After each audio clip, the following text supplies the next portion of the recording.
1817 খ্রিস্টাব্দে উড়িষ্যার পাইক বিদ্রোহ সংগঠিত হয়। পাইকরা ছিল আধা সামরিক গোষ্ঠী এবং তাদের সর্দারদের প্রতি অত্যন্ত অনুগত। সাধারণত তারা জমিদারদের অধীনে নিযুক্ত থাকত।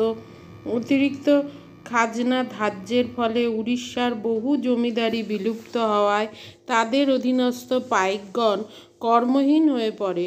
সুতরাং ইংরেজ সরকারের বিরুদ্ধে তারা ক্ষুব্ধ হয়ে উঠতে শুরু করে। শেষ পর্যন্ত খুরদার রাজার জমিদারি ইংরেজ বিরোধী ষড়যন্ত্রের অভিযোগে বাজেয়াপ্ত করা হলে পাইকরা খুরদার রাজার সেনাপতি বিদ্যাধর মহাপাত্রের নেতৃত্বে বিদ্রোহ ঘোষণা করে। বিদ্রোহী পাইকরা বহরমপুরের পুলিশ ঘাঁটি ও